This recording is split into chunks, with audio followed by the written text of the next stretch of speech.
Estamos aqui na ação penal 505, 49, 32 e 38, depoimento do senhor Emílio Alves Odebrecht. Antes de começar a oitiva do senhor Emílio Odebrecht, ele compareceu perante São Paulo acompanhado de advogados e a doutora teria uma questão a colocar, uma questão de ordem, a advogada do senhor Emílio. Então, doutora, com a palavra.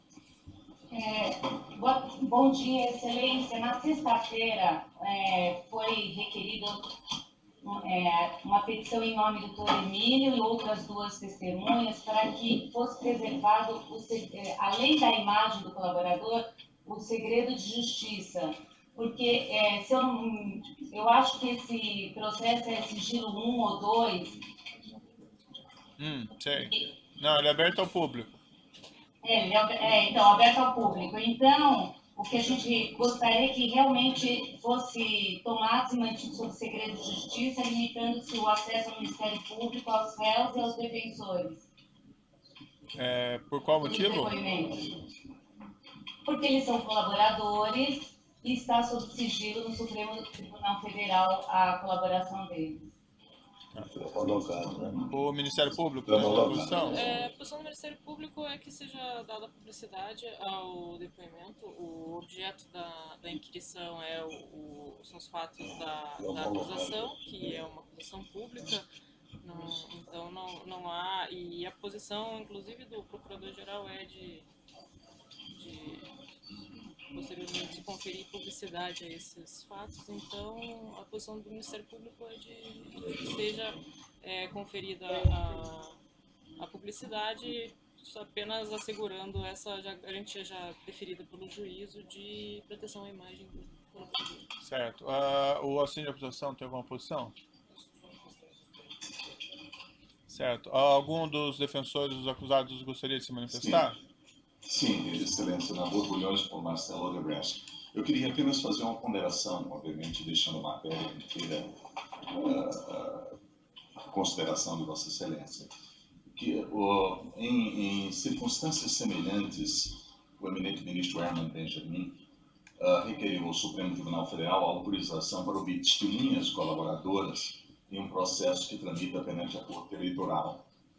Naquela oportunidade, o eminente ministro Fachin ouviu o Ministério Público e, ao final, acolheu a sua manifestação no sentido de que, no sistema jurídico brasileiro, não há nenhum óbice a que as testemunhas que sejam colaboradoras sejam ouvidas nos processos em que investigadas, bem assim em outros, desde que, tendo sido homologado o acordo pelo Supremo Tribunal Federal, o sigilo seja mantido até que o Supremo delibere sobre a sua publicidade. Então, eu faço essa ponderação porque a matéria foi recentemente objeto de uma decisão do Supremo Tribunal Federal. O eminente ministro, afinal, deferiu o pedido dizendo que o fazia nos termos da manifestação do Ministério Público, vale dizer, desde que os depoimentos fossem mantidos sob sigilo. Então, a matéria não diz respeito apenas ao resguardo da intimidade, mas à preservação do sigilo propriamente dito no que diz respeito às colaborações. Certo. Mais algum defensor gostaria de se manifestar? Defesa de Antônio Palocci não se opõe. Não se opõe ao que, doutor? Desculpe. Seja decretado o sigilo. Certo. Excelência, a defesa de Luiz Eduardo Soares, Olívio Rodrigues e Marcelo Rodrigues adere ao pedido dos colegas para que seja mantido o sigilo nessa audiência, por favor. Certo. O juízo vai decidir da seguinte maneira: embora seja essa ação penal pública e os julgamentos públicos pelo mandamento constitucional, como existe esse sigilo ainda no Supremo Tribunal Federal, decretado lá em cima mantido em relação aos acordos celebrados, eu vou seguir esse precedente do Tribunal Superior Eleitoral e vou manter o sigilo especificamente apenas sobre os depoimentos, evidentemente, dos inquiridos nessa presente data que mantém esses acordos. Mas esse sigilo vai ser mantido por tempo breve, já que existe toda aí uma informação de que haveria um levantamento próximo desse sigilo, certo? Então, eu vou acolher esse requerimento com a vênia aqui ao Ministério Público e o assistente de acusação, e vou então manter o sigilo sobre esse áudio, certo? Excelência, a defesa de Antônio Palocci pede a palavra pela ordem. Sim. Para contraditar a testemunha, Perfeito. nos termos, aliás, do que tem feito em relação às pessoas que depuseram nestes autos e que celebraram acordo de delação premiada. O fundamento é o mesmo para todas elas. Trata-se de depoimento de pessoa interessada em manter uma versão que incrimina outros acusados para, em contrapartida, receber benefícios. Logo, interessado no desfecho da causa. Por esta razão, presentes os pressupostos versados nos artigos 206 a 214 do Código de Processo Penal, fica a testemunha contraditada e se requer que não lhe seja deferido o compromisso do estilo. Perfeito. O juiz já tem uma posição a esse respeito, então eu vou decidir já essa questão, independentemente do artigo do Ministério Público ou das demais partes. Há uma norma expressa na 12.850 que determina que o colaborador, aquele que firmou um acordo de colaboração com a Justiça, tem o compromisso de depor sob juramento. Em condições normais, eu não tomaria esse compromisso do senhor Emílio Odebrecht, não pela razão apontada, mas porque aqui é uma ação penal. No polo passivo se encontra o seu filho, o senhor Marcelo Odebrecht, e nesses casos se toma o depoimento sem o compromisso de dizer a verdade. Mas como existe essa situação peculiar em que ele celebrou um acordo de colaboração premiada e ele se comprometeu a dizer apenas a verdade, eu entendo que essa norma é especial em relação a essa provisão do Código de Processo Penal. E ainda faço aqui a observação que essa testemunha foi arrolada não pelo Ministério Público ou assistente de acusação, mas sim foi arrolada pela própria defesa. Acho que não seria apropriado que, ainda com acordo de colaboração, que ele fosse talvez arrolado pela acusação, embora tenha essa circunstância peculiar. Mas aqui ele foi arrolado pela própria defesa, então me parece claro que o depoimento do senhor Emílio Odebrecht é do interesse da própria defesa do senhor Marcelo Odebrecht. Então fica registrado a contradita nos termos da lei, mas por conta desse acordo de colaboração vai ser tomado o compromisso do senhor Emílio Odebrecht. Podemos passar então ao oitiva. Oi? Excelência, só uma pergunta. A imprensa está aqui no andar e estou querendo saber se eles podem permanecer ao andar ou se eles esperam fora do fórum. Eles não podem entrar na sala de audiência, certo? Sim. Tá? Aí, quanto a permanecer no corredor ou lá fora, lá embaixo, aí é uma questão... o senhor pode ver o que é mais conveniente aí, certo? Ok, obrigado, senhor. Tá? Mas não pode entrar na sala de audiência. Deixá-los lá embaixo? É melhor... Dá pra ouvir. Tá, é melhor deixar lá embaixo, então, viu? Como porque senão... Senhor Sandro, pedir para eles irem lá para A imagem não baixo. vai ser preservada. Ok. Pedir para eles aguardarem lá embaixo. Ok, excelência.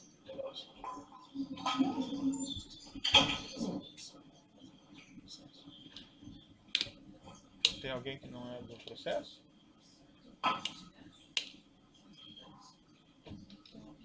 Eu vou pedir para o senhor sair, tá? Perfeito, peço escusas aí. Tá. Bem, então podemos começar. O senhor Emílio Odebrecht, eu não lhe vejo, mas o senhor me vê.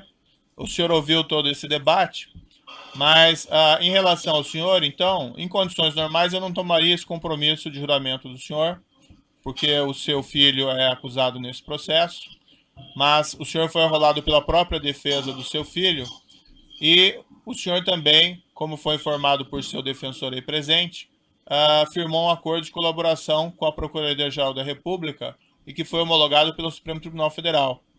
Nesse acordo, o senhor assumiu o compromisso de dizer apenas a verdade perante a Justiça. É isso mesmo, senhor Emílio? Exatamente. Primeiramente, bom dia ao senhor e a todos aqui presentes. Bom dia ao senhor também. Mas, nessas condições, então, senhor Emílio, eu vou advertir o senhor que, como o senhor fez esse acordo, o senhor depõe, então, sob juramento de dizer a verdade, Se o senhor faltar com a verdade, o senhor fica sujeito a um processo criminal, além do que o senhor perde esse seu acordo, certo? Perfeitamente. Dito isso, eu vou passar aqui a palavra, ou vai ser lá, doutor? Lá? Então eu passo a palavra à defesa do senhor Marcelo Odebrecht para as perguntas. Muito bem. Muito obrigado. Eminente magistrado, eminente representante do Ministério Público, meus eminentes colegas que estão na audiência em Curitiba, eminentes colegas presentes na audiência em São Paulo, doutor Emílio Odebrecht. O senhor foi enrolado por Marcelo Odebrecht no contexto de uma ação penal em que o Ministério Público lhe imputa a seu filho o cometimento de 2 crimes de corrupção ativa e um de lavagem de dinheiro. Os crimes de corrupção ativa estariam consubstanciados no suposto fato de que ele teria concedido vantagens a agentes públicos para favorecer as empresas do grupo na obtenção de contratos, chamados contratos sondas, para a construção de navios sondas. Pois bem, nesse contexto, o senhor foi arrolado como testemunha. A primeira indagação, doutor Emílio, é no sentido de saber que atividades o senhor tem exercido no grupo, ou exerceu no grupo, desde a década de 1990. Isso brevemente. De 1990, eu era 2 primeiros anos, acredito eu, se não me engano, pelo menos um ano, em 1991, eu fui vice-presidente executivo. Era vice-presidente executivo do grupo. Meu pai era diretor-presidente. Depois eu assumi em 91, 92, alguma coisa nesse sentido, como diretor-presidente do grupo. Ele ficou somente no conselho, meu pai. No final da década, meu pai saiu, 98 aproximadamente, saiu também do conselho e eu acumulei a presidência executiva e o conselho.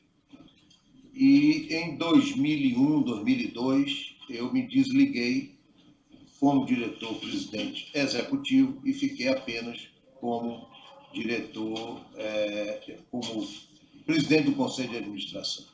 Esse é um resumo rápido do meu programa de 90 até 2001. E exerço a presidência do Conselho até então.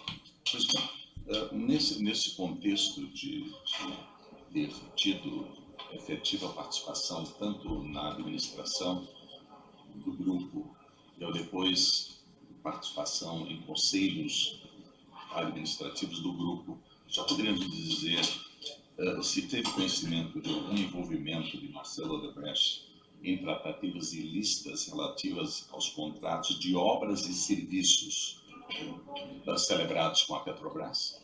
Não. Não tive em nenhum momento. Em algum momento, Marcelo Odebrecht teria solicitado ao senhor a condição de seu liderado, alguma ação política junto ao senhor Antônio Palocci ou a outro agente público ou político relativamente a contratos do Grupo Odebrecht com a Petrobras, especificamente? Contratos com a Petrobras, não.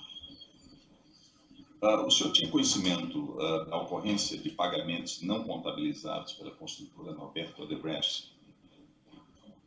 Não entendi a pergunta, por favor. O senhor teve conhecimento da ocorrência de pagamentos não contabilizados pela construtora Norberto Odebrecht no contexto da sua atuação em obras? Sim, sabia que existia exatamente uso de recursos não contabilizados. Essa sistemática eventual de pagamento de recursos não contabilizados já ocorriam antes da participação de Marcelo no âmbito da administração de empresas do Grupo Odebrecht?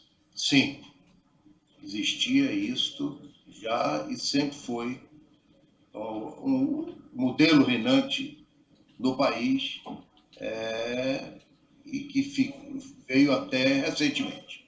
O O que houve impedimento foi a partir de 2014, 2015. Mas até então sempre existiu, desde a minha época, da época de meu pai, da minha época e também de Marcelo. Sem dúvida, de todos aqueles que foram executivos do grupo. Então, isso quer precisamente dizer que não foi Marcelo Odebrecht que instituiu essa sistemática no âmbito da empresa? Não, em hipótese nenhuma. Eu mesmo, na minha colocação que eu tive, por isso está em sigilo, eu me sinto à vontade de dizer, eu tive 2 responsáveis em momentos, todos 2, um falecido e o outro está com Alzheimer hoje. Então, mas todos eles participaram como responsável na minha época. O senhor sabe dizer se foi Marcelo Odebrecht que estruturou o modus operandi de geração e distribuição de recursos não contabilizados através de operadores financeiros e contas offshore? Não saberia dizer em hipótese nenhuma, até porque na minha época as coisas, inclusive, eram muito mais simples. Não tinha a complexidade que a organização passou a ter a partir de determinado período, trabalhando em mais de 20 países, sem dúvida nenhuma, e lidando com N negócios. Na minha época eram basicamente 2 negócios principais, a área de engenharia e a petroquímica. Então, mas não saberia dizer se ele teve algum envolvimento direto ou indireto, se liderou, etc., o processo daquilo que chamam aí, erradamente, um departamento de propina. Na realidade, o que existia era um departamento de operações estruturadas, é isso? Existia um responsável que tinha a responsabilidade de zelar por isso. Mas o departamento tinha essa denominação? Não existia. Departamento eu digo de operações estruturadas. Qual era a denominação desse departamento? Não tinha, eu nunca conheci como denominação, sabia que tinha um responsável que tratava do assunto. Satisfeito. A defesa de Marcelo está satisfeita. Os outros defensores não têm indagações? Antônio Palocci tem perguntas, Excelência. Por gentileza, então, doutor. Obrigado. Doutor Emílio, quando é que o senhor conheceu o ex-ministro Antônio Palocci? Em que ano? No fim da década de 90. Por aí. O senhor acabou de dizer aqui... E com muito prazer. O senhor acabou de dizer aqui que sobre este assunto, Petrobras, ou contratos da sua empresa, do seu conglomerado com a Petrobras, o senhor nunca tratou disso com o ministro Palocci. O senhor acabou de dizer isso aqui. Que tipo de assunto? O senhor conversava com ele? O senhor tinha interlocuções com ele? O senhor falava com ele sobre o quê? Sobre políticas públicas? Sobre que assunto? Sempre conversei bastante, trocando ideias com ele, que é uma pessoa inteligente, uma pessoa bem informada, era uma pessoa que tinha realmente uma capacidade de conhecer como estava a política, apesar de ele não ter esse viés político tão, vamos dizer, tão carreirista como a maioria tem, mas sem dúvida nenhuma era um homem de visão de estadista. E conversava com ele, trocava muitas ideias sobre aquilo que era importante para o nosso Brasil. Muito bem. Eu pergunto ao senhor, nesta mesma linha de raciocínio, se era programa ou política pública daquele governo fortalecer as grandes empresas brasileiras para conferir-lhes, digamos assim, o caráter de empresas multinacionais, internacionais, para que o Brasil participasse com mais ênfase na economia global? Olha, nunca foi explícito algo, mas a gente percebia que aquelas empresas que efetivamente tinham potencial e tinham a capacidade de poder fazer coisas diferentes para o Brasil e para o Brasil fora, sem dúvida nenhuma, sempre tinham um apoio, eu percebia isso, maior, no sentido de estar sempre sendo dado prioridade para que ele pudesse efetivamente exercer a plenitude de seu potencial. Mas nunca, nada explícito, nem nós nunca fomos convidados, convocados, para, eu pelo menos não conheço isso em nenhuma instituição brasileira, nem tampouco de nenhum político convocando para essa finalidade. Pois é. O senhor disse que o ex-ministro Antônio Palocci jamais solicitou o senhor ou jamais interferiu nesses contratos da Petrobras. E, de um modo geral, alguma vez ele lhe fez algum pedido ilegal, ilícito, alguma solicitação nesse sentido? Eu não conversava essas coisas com ele. Quando existia o pedido de ajuda à campanha, ele era, num determinado momento, quem tratava com o pessoal da área operacional. Quer dizer, ou era um dos dois presidentes do grupo. Então, foi aí que ele teve, vamos dizer, como demandante do partido. Mas ele estava a solicitar? Não, comigo ele nunca solicitou nada, nem nunca nós tratamos diretamente desses assuntos. Não é ilegais, pecuniários. Se é legais ou não, eu não quero entrar nesse mérito. Essa era a minha outra pergunta. Quer dizer, quem tratava esses dois diretores, se tratava de campanha, de colaboração financeira para campanhas políticas, como o senhor disse, que estava institucionalizado no país, nos moldes da legislação eleitoral, ou seria de maneira ilegal, ou o senhor não sabe? Olha, eu tenho certeza, quer dizer, certeza, eu desconfio seriamente que, sem dúvida nenhuma, sempre houve, porque na minha época existia a parte de doação de campanha oficial e a parte não oficial de recurso não contabilizado. Não vejo por que isso não continuou, mesmo quando eu não estava na liderança desses assuntos. Isso é uma dedução do senhor? Exatamente. O senhor disse aí que o senhor podia ter a percepção, o senhor via claramente que era um programa do governo internacionalizar as grandes empresas brasileiras para tornar o Brasil um player digamos assim, no contexto global, não é? Algum outro agente do governo solicitou ao senhor especificamente, do alto escalão, alguma ilicitude, alguma vantagem ilícita, alguma proposta criminosa? A mim, não. Muito bem.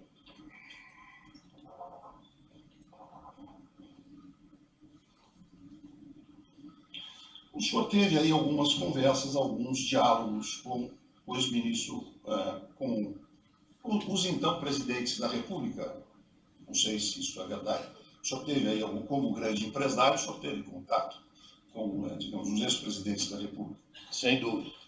E nesses contatos que o senhor teve, o ex-ministro Antônio Palocci estava sempre junto nessas reuniões ou não?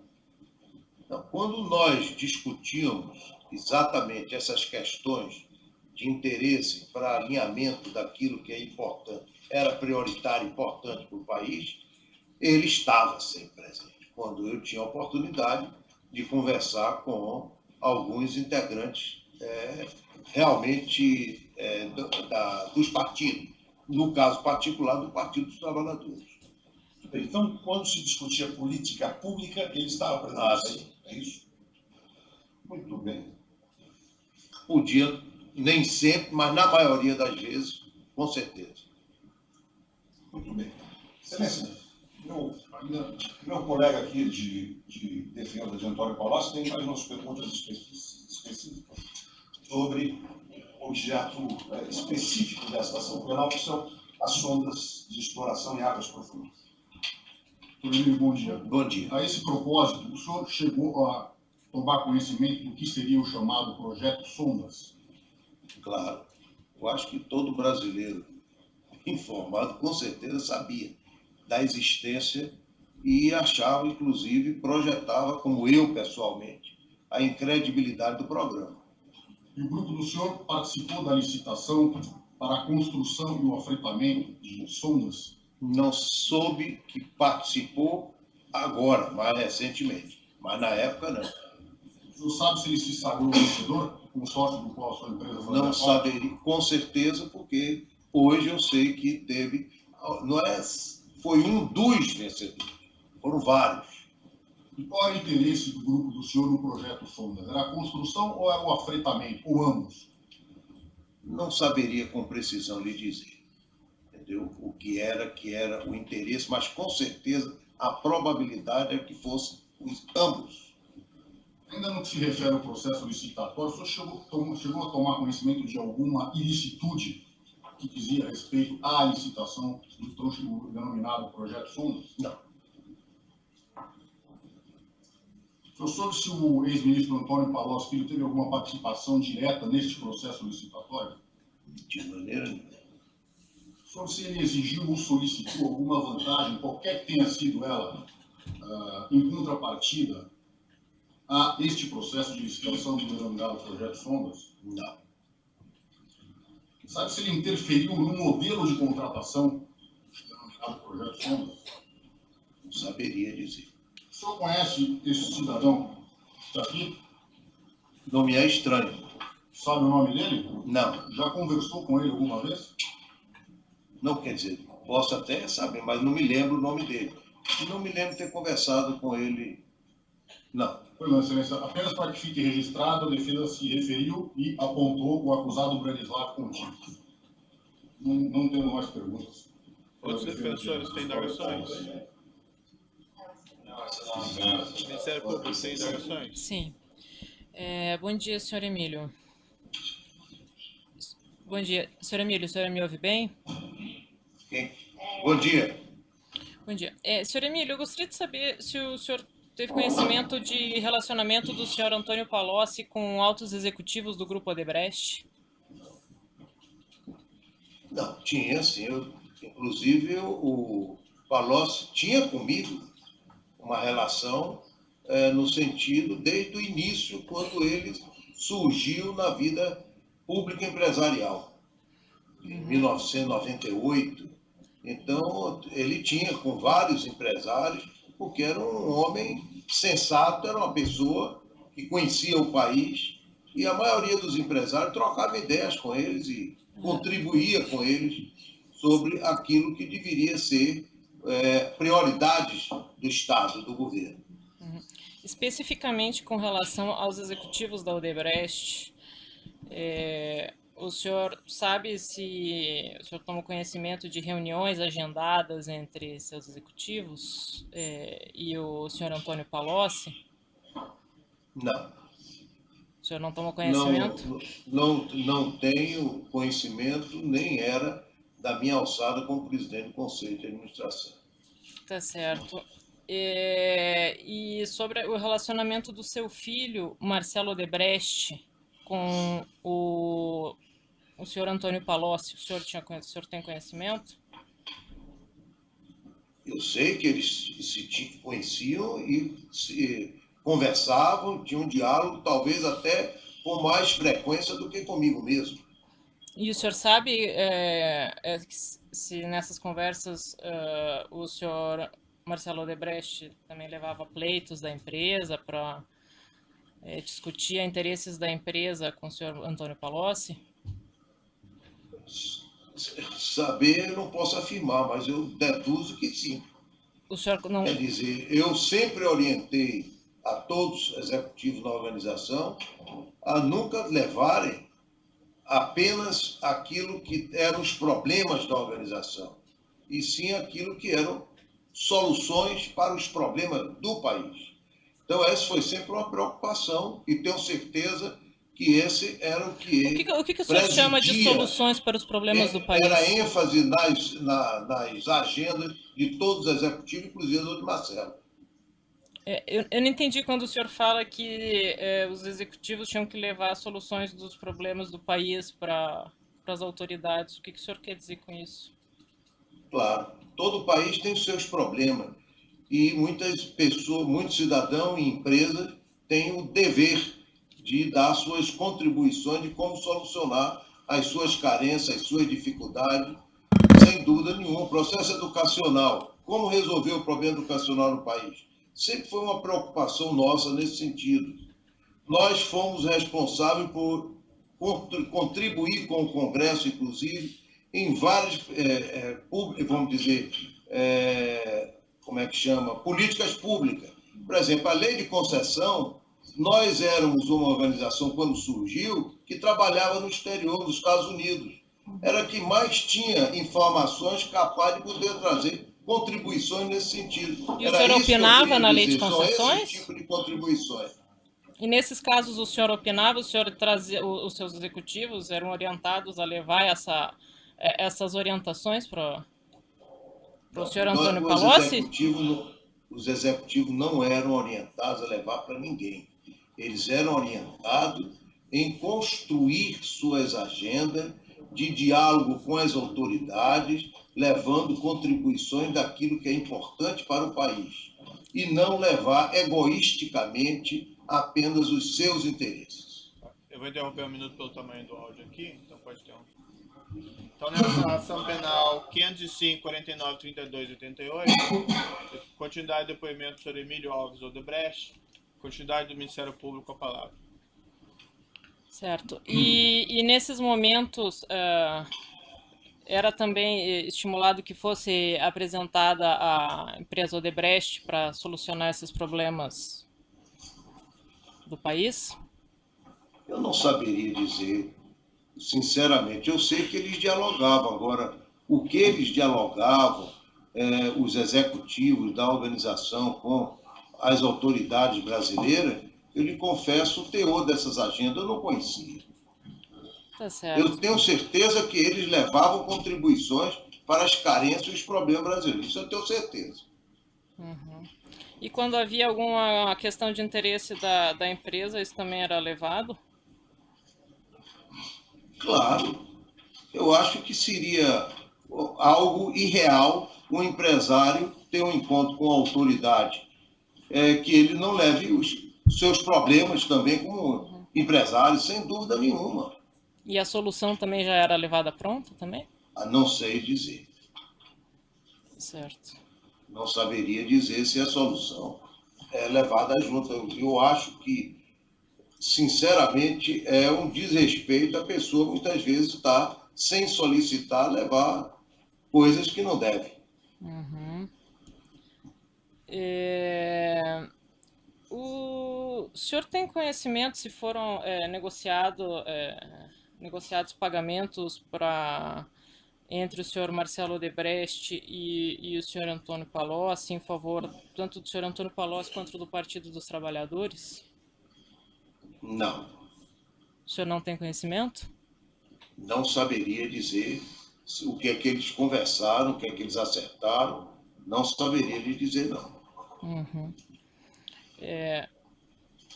O senhor, a respeito, o senhor fez referência a contribuições da Odebrecht. O senhor sabe quanto... O senhor conversava com o Marcelo sobre valores que teriam... Ou com o Marcelo ou outros executivos do grupo sobre valores que teriam sido destinados ao Partido dos Trabalhadores? Não saberia lhe dizer. Eu nunca conversei essas coisas no sentido de não tinha domínio sobre isso. Sabia que existia, claro, mas não sabia o detalhe, não era da minha alçada isso. Certo. O senhor sabia como conhecimento de quem que era a pessoa referida como italiano? Olha, existem muitos apelidos na organização. Eu seria leviano e irresponsável de dizer que o italiano pode ser também o nosso Palocci, identificado, até porque todo mundo que tinha descendência italiana também, de uma forma ou de outra, na organização poderia estar, como eu mesmo. Eu mesmo tenho companheiros internos na organização que são de origem italiana, que muitas vezes eu chamava de italiano. Quer dizer, então não saberia dizer se efetivamente o italiano que se refere aí à estrutura, quer dizer, o doutor Palocci. Não saberia dizer. Mas, com certeza, ele também era identificado como italiano. Tá certo. Então tá bom, obrigada. Sem mais perguntas. Você, de acusação, tem perguntas? Dois esclarecimentos do juízo aqui, rapidamente, senhor Emílio Odebrecht.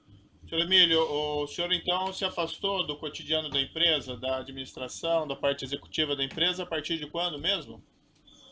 2001 ou 2002. O senhor me corrija se eu estiver errado. Então, o senhor não tem conhecimento se o senhor Palocci recebeu, ou o Partido dos Trabalhadores recebeu, a pedido do senhor Palocci, pagamentos desse Departamento de Operações Estruturadas? Eu não tenho dúvida que teve contribuições da organização ao partido, não tenho dúvida. E não tenho dúvida que pode ter sido também ele um dos operadores, um dos que receberam esse recurso do partido. Agora, os detalhes disso, doutor Moro, eu realmente não saberia dizer ao senhor. E por que o senhor diz não tenho dúvida? Não tenho dúvida porque a gente contribuía, quer dizer, existia uma regra, ou não contribuía para ninguém, ou contribuía para todos.